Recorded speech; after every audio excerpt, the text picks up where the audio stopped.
Hi everyone, welcome back and thank you for joining us at Reading Time, Pickle. Um, I apologize for the interruption a bit ago. My well-meaning but asshole of a cat decided to jump on my keyboard and kind of mess up my stream. So let's continue on with Asylum by Madeleine Roux. This is chapter 9, and like I very briefly or maybe long-windedly mentioned in the last video, the entire relationship that Dan has with Abby, in my mind, is very rushed. Now, there is one thing that I can think of that would make this, that would redeem this, and I do think that this is poor character development. It's just so quick. Is that in the context of the larger story, what is Abby's purpose? Is Abby just some hot girl who is Dan's love interest slash friend, to kind of advertise this, I guess, to young adults, to teens? Or is Abby kind of playing along with Dan because there is some other level that we're not aware of at this time? Now, if it's number two, if Abby is somehow involved with Dan in a way that Dan himself is not currently aware of, then that would be quite interesting later on. But again, right now, to me, it seems like why it's so weird. Abby's so far in this novel has not dropped any major hints that she is interested in Dan. They've had maybe two moments together, and his roommate Felix also mentioned that she's out of his league. So how and why is this happening? There must be a purpose that it's built up to this moment so far. So let's get into chapter 9 and see what we discover. The fact that tonight was a maybe date created more dilemmas for Dan. Like, did he shave? Would that communicate a level of formality that would say too much? Should he keep it informal so it doesn't seem like he was making assumptions? He really hoped it was a date, though. He thought about Abby's eyes, big, consuming, like there was a whole world in there he'd only just glimpsed. Idiot, he said. He'd been so lost in his thoughts, he was now probably running late. He threw on a light blue shirt, and felt casual but not sloppy. He tucked and untucked it, and even attempted a half-tuck, slouchy thing that only catalog models ever seem to do right. He decided jeans instead of slacks, and definitely no tie, way too formal. He looked at his clock. Time seemed to function strangely here. What had felt like hours of wardrobe deliberation turned out to be no more than 20 minutes. He actually had time to kill. Dan sat down at his desk and cracked open his laptop to check his email. There was a long one from his parents that basically just said they hoped he was having a great time with his new friends. Some junk mail, a video from Jordan of a cat running full tilt into a tiny shoebox, and a link to a new band he thought Dan should check out. For a second, Dan wondered what Jordan would think about this dinner with Abby. Had Abby told him? Dan didn't look forward to Jordan's inevitable jokes once he found out. Then, an unread message in his sent folder caught Dan's attention. That was odd. How could you even have an unread message in your sent folder? By virtue of composing and sending the message, didn't that mean that he himself had read it? Dan clicked on the folder, catching a subject line that read, "Re, your inquiry regarding patient 361. But then his inbox minimized and an error message popped up mid-screen. The cursor changed to the spinning wheel of sadness. What? Hey! Dan smacked the side of the laptop. Yes, he shouted. Yes, I would like to restart the browser, you piece of, and thank you ever so much for choosing this exact second to crash. Finally, the internet closed and reopened a second later, but his sent folder was minus one mysteriously unread message. Dan felt his pulse begin to race. I'm sitting in an old mental hospital hallucinating emails about patients. Yeah, no biggie. Ready for that date, slugger? I have to get out of here, he said to the room. Dan shoved up his sleeves and grabbed his keys and wallet. He turned off all the lights except his desk lamp. He never wanted to come back to a pitch-black room again, afraid he might find, well, whatever trick his imagination had played on him that first night. He went out the door, locking it behind him. Dan hustled down the hall and around the corner, taking the steps to the lower level in long strides. That weird feeling of being watched was always worse in the halls. He chalked it up to the small windows letting in such anemic slats of light. But he couldn't go 5 steps in here without the hairs on the back of his neck standing up. Maybe it was knowing those photographs were downstairs, just sitting there in that office of horrors. He always seemed to forget about them when he was outside away from Brookline, but when he was here, they crept back into his mind. He reached the entrance hall, and there she was, Abby, wearing a low-cut top with spaghetti straps and a skirt. What a departure from her usual slouchy shirts and grandma vests. Shit, he was being such a guy, and she was going to notice and call the whole thing off. You okay? She asked as they started down the path to Camford, the little town that lay a mile away from campus. It was still relatively light out, summer prolonging the balmy twilight warmth. You look kind of pale. Pale? Damn. Was it from that phantom email in his sent folder, or from that shirt of hers? Hard to say. What he did know was that she looked great, and Paul had taught him that this was the sort of thing a guy ought to say to a girl. No, I'm fine, he said. You look neat. Abby glanced up at him, an uncertain smile on her face. Somewhere his father was having a seizure. I mean, good. You look good. Amazing. You look amazing. That stupid ghost email had rattled him harder than he thought. He fidgeted with a button on his sleeves. A thin vapor of fog clung to the ground. Dan had heard Professor Reyes refer to it as the Brookline soup. This fog that showed up without fail at dusk. Allegedly, it could get almost opaque in the autumn months.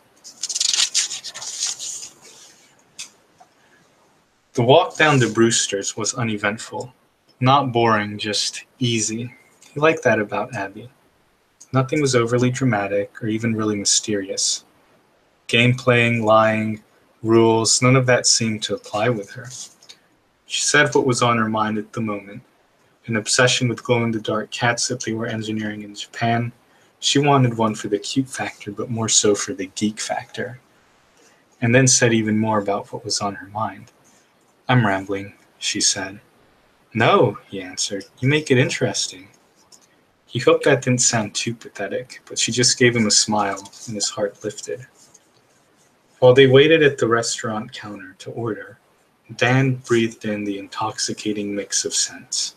Coffee grounds, pesto, and the flowery loveliness coming from Abby. She must have put on some perfume. She leaned into the counter, rocking from her heels up to her tiptoes as she tried to decide what to eat. Some guy only a year or two older than them took Dan's order, scribbling all of it down without looking once at the paper because he was staring at Abby. If Dan's sandwich came out anywhere near correct, he would be shocked. They grabbed a corner booth and settled in with their drinks. Abby sipped her Diet Coke and stared out into the street. The lamps had just come on, making the damp sidewalks glisten. Interestingly, the town proper seemed to be immune to the fog that plagued the campus. Say something, Crawford, anything. Do you know much about computers? Dan blurted out. He hadn't planned to talk about the email, But maybe he needed someone else to affirm that he wasn't overreacting, that it was normal to be a little freaked out by what had happened. A bit, Abby said as their sandwiches arrived, along with a double espresso for Abby on the house, that the waiter had just accidentally, yeah, right, made for a mixed-up order. Read, Abby. Dan's side of mustard, of course, was nowhere to be found. What do you want to know? It's gonna sound moronic, Dan said. I promise not to laugh at you, Abby replied. Not much, anyway. How sweet of you. Dan ruffled the back of his hair, which he always did when he was choosing his words carefully. Is it possible to, I don't know, have someone's email show up randomly in your account? Abby blinked across the table at him. Isn't that the entire point of email? Oh no, shit, see? This is why I shouldn't have brought it up. Dan shook his head. What I mean is...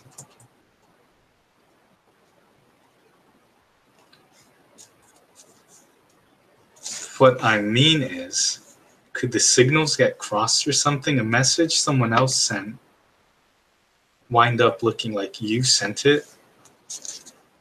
He was botching this spectacularly.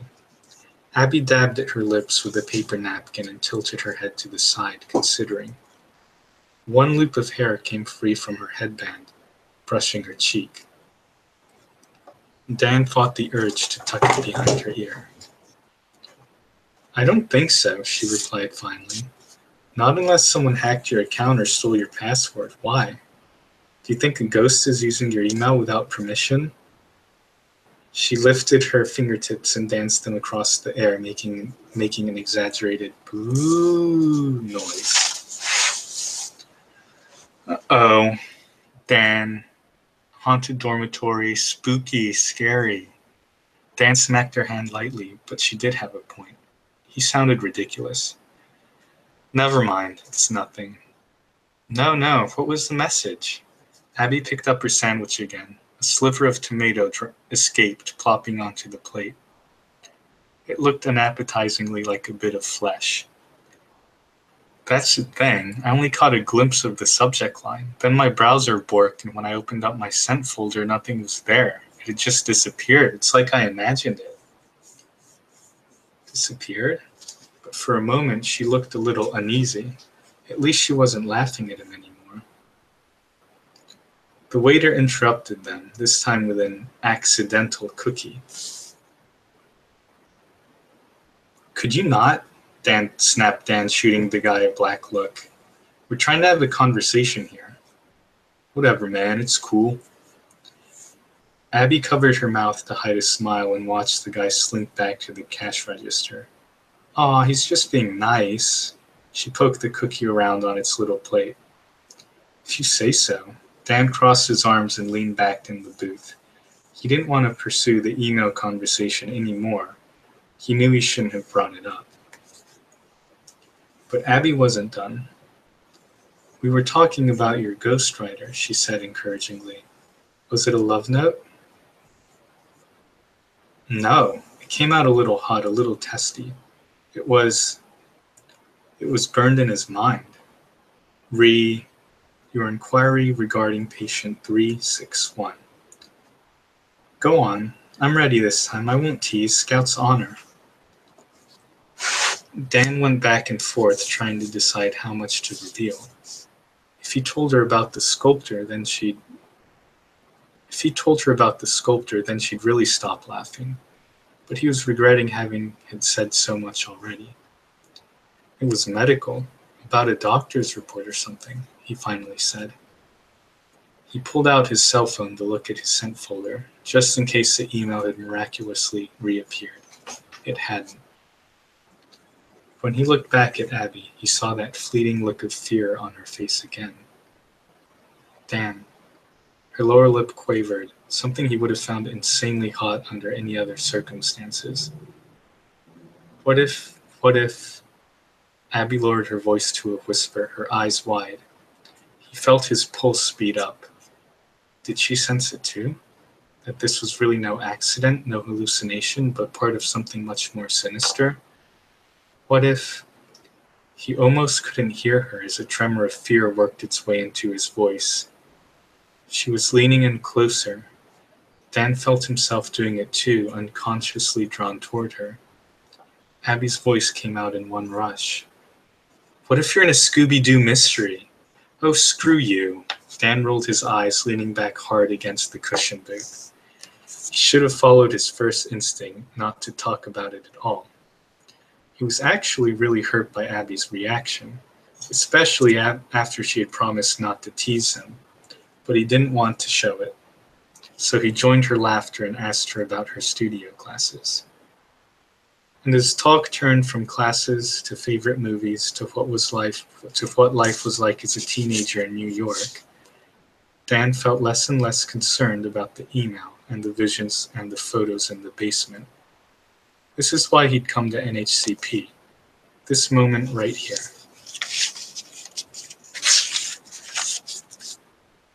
Then his phone vibrated on the table. He'd forgotten he'd even left it there. He picked it up, meaning to turn it off, but noticed that it was buzzing with an unread email in his inbox. A nervous tingle shot up his back. He pressed his thumb over the new mail icon. The white background flashed up at him, and the subject line reading, Patient 361, question about Thursday's session, popped up for a second before it was suddenly replaced by the buzzing of a text message. Dan jumped up in his seat, nearly dropping the cell. But it was just a text from Felix. Hello, Dan. Hope evening with Abby is going well. I have plans in town and will be out late if you wish to use our room. Should return around 10. Damn his timing. When Dan went back to his inbox, the email had vanished. Just like the other one. Even before he checked the trash folder, he knew it wouldn't be there. He was right. He knew it wouldn't be there. He was right. Hello, Dan? Earth to Daniel? Abby waved her hand in front of his face. Is it from Jordan? Hey, hi, yes, sorry. He put the phone away. I mean, no, not Jordan, just Felix. Dan tried to shrug it off, but it felt like his skin was on too tight. Any second now, he would sweat through his shirt. But he couldn't tell Abby. She looked so happy. This sort of date was actually going well. He didn't want to spoil the mood. More to the point, he didn't want her to laugh at him again. So, he said, drumming up a smile, care to share that ill-gotten cookie of yours? Chapter number 10. All in all, with Abby sipping that takeaway espresso at his side and the stars just beginning to twinkle overhead, Dan was feeling pretty damn all right. They meandered back to campus at a leisurely pace while Abby told him the latest news from home. Her parents had patched things up for now, her dad agreeing to work on a more creative personal project, even going so far as to ask Abby to design artwork for an online fundraiser to cover the recording costs. That's good news, he said, walking her up the path leading to Brookline. He was beginning to wonder if he should kiss her goodnight. No, slow, remember? Mess this up and you lose her as a friend, too. Of course, if she offered, then all bets were off. They ambled through the entrance hall and over to the main staircase. You should link me that fundraiser when it goes up. I'd love to contribute. Yeah, right. Abby nudged him with her hip. You don't even know what his stuff sounds like. So, I'd love to buy something you did, and it obviously means a lot to you. She stopped at the landing to her floor and turned to look at him full in the face. That meant tipping her head back a little to adjust for their height difference. That's really, thank you, Dan. No problem. They turned the corner and found the hallway empty except for Jordan. Abby whispered, Oh, crap. What? Dan looked back and forth between them. I usually meet Jordan after dinner to study. It totally slipped my mind. Abby squeezed her coffee cup so tightly the styrofoam creaked. He's gonna be pissed. Dan knew the two of them hung out plenty, but he had no idea the study sessions were some kind of hard and fast ritual. They slowed down as they approached Jordan looming outside Abby's door. "Oh, hello. Do you live here?" he asked. "Jordan, I'm so sorry." Spreading her arms wide, Abby went in for a hug that Jordan nimbly sidestepped. No, I'm fine, really. Just break plans without letting me know. It's cool." He had a disposable cup like Abby's in his right hand. As he sipped from it, she wrinkled her nose. "Jordan, is there liquor in that?" "No." "Jordan."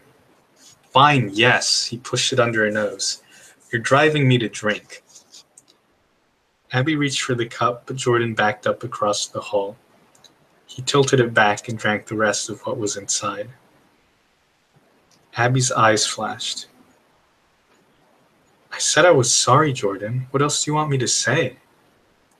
Dan took her coffee cup while she got her keys and unlocked the door. She gave him a relieved smile. Dan was just happy to be in Abby.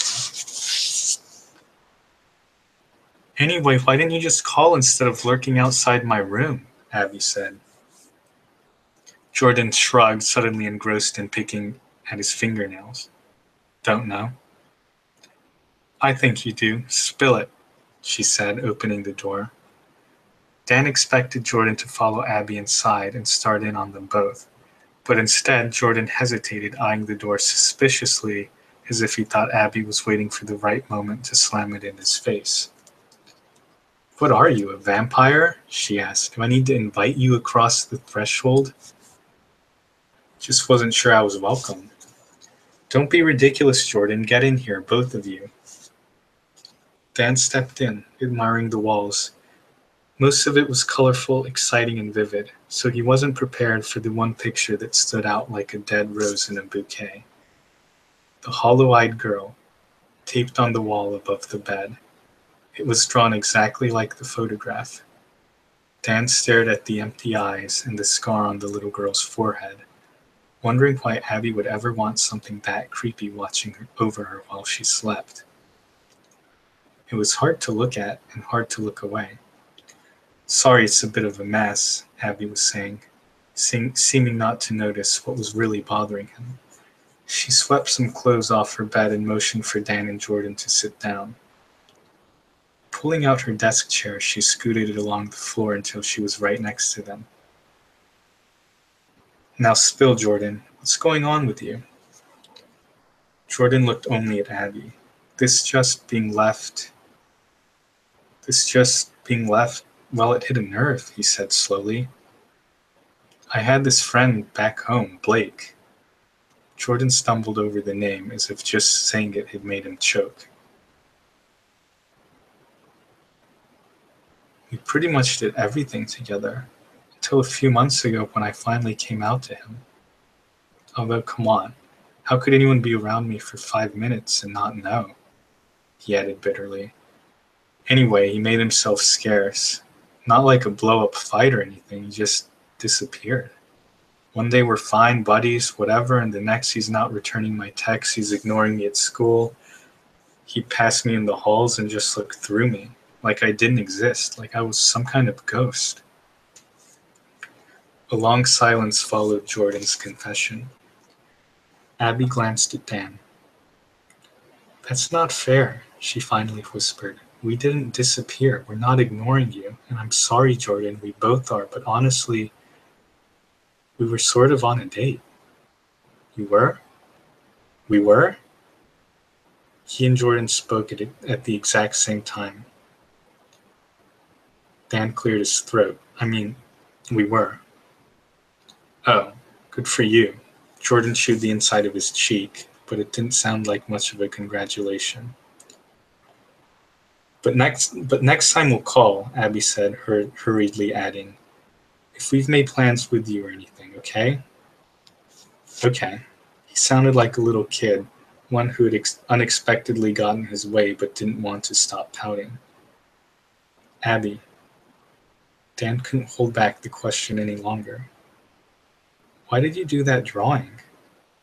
Abby followed his eyes through the picture of the little girl as if she didn't know immediately which one he meant. I don't know. Why not? She said. She seemed so sad and I wanted her to feel like she was in a safe place. She was clearly lonely down there in the dark and dust. I thought I would just put her somewhere a bit brighter for a while. She looked at the drawing. Wow. I guess I didn't think about how creepy it is. She paused. Is it weird? Yes. Jordan was the first to answer.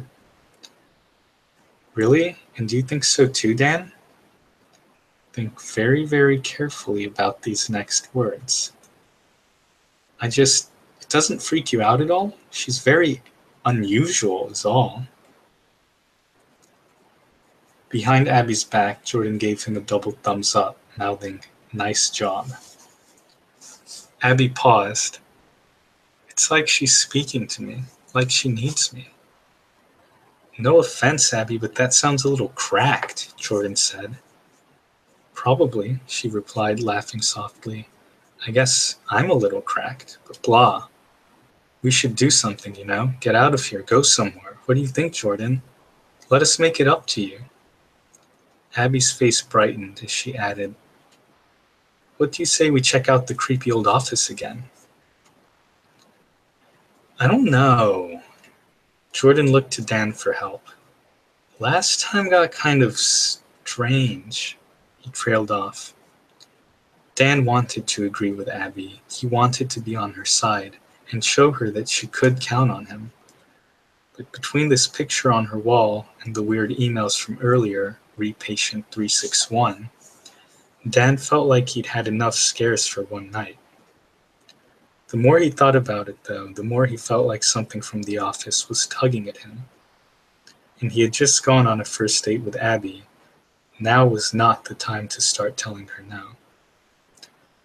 Why not check it out? Dan said cautiously.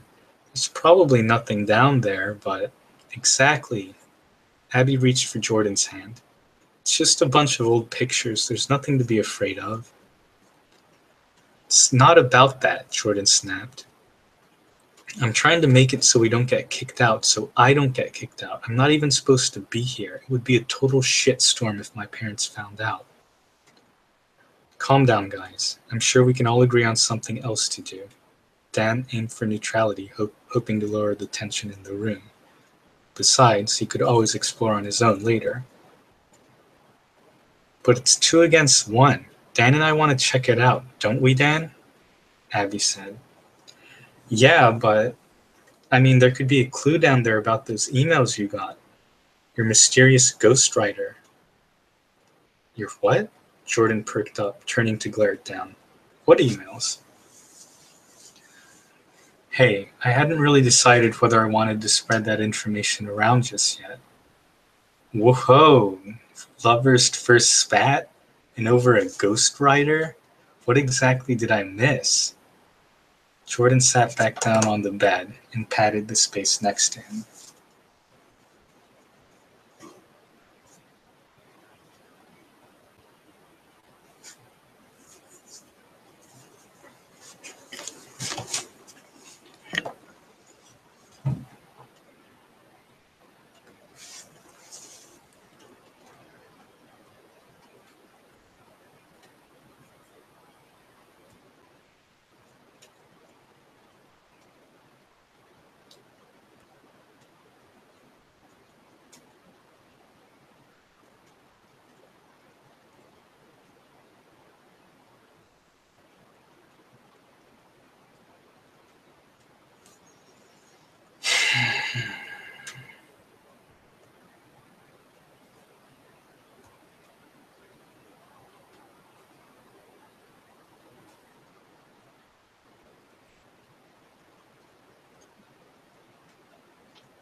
Jordan sat back down on the bed and patted the space next to him.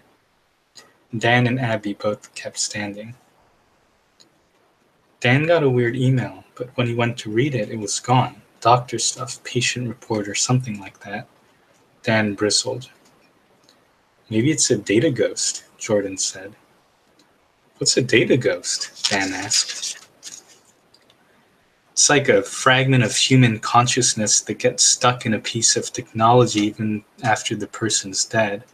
A bit of soul trying to reach out before it's gone for good. It can communicate, but only for a little while before it starts going haywire and degrading. That sounded eerily on point to Dan. Maybe he wasn't crazy after all, although the idea of an actual ghostwriter wasn't exactly comforting. Is this a real thing? How have I not heard it before? Oh no, it's not real, Jordan laughed, dismissing the idea with a wave of his hand. At least I don't think so. I saw it on an episode of Doctor Who, but it sounds similar though, right? It does, Abby agreed. But I think Dan was looking for something a little less sci-fi. And if it's real he wants, then he'll probably find it down in the basement, don't you think? Jordan paced, fishing a die out of his pocket and passing it around between his palms. Abby reached out and intercepted it, hiding it in her fist. You said it was doctor stuff, right, Dan? Maybe something down there is reaching out from beyond the grave, or, I don't know, sending psychic brainwaves to freak you out. There was a pause as they all considered this. Finally, Jordan said, Dan, if something unexplainable is going on, why would you want to go sticking your nose in it? I mean, not that I believe it, but shouldn't you just let sleeping dogs lie? What are you even hoping to find? Dan shrugged. From the break in Jordan's voice, Dan could tell that they'd won. Against his better judgment, Jordan would be joining them downstairs. I have a feeling I'll know when I see it. And that is the end of chapter 10, and that is where we will end for tonight. It's around 2:30 a.m., a bit of late night reading. I guess the whole date thing was to build up some more character development. I do think that there is a greater reason for the date, though, because otherwise, it just seems kind of forced to me. So they went on this whole date. They used up an entire chapter to go on a date, which kind of came not out of nowhere, because Dan has liked Abby since the beginning of the novel, but it was kind of fast. Like, I can see a date maybe halfway or 2/3 of the way through the book, after they've developed some characters, developed their relationship a bit more, had some more experiences together. But literally, this date was literally their third encounter together. And again, we see Felix. He's just always on the periphery, not necessarily about the date, but when Dan got that email again, the ghostwriter email, Felix also texted right at that time, and I don't think that's a coincidence. Right now, Felix is the character that I am most interested in learning more about, because I do think that he is involved in whatever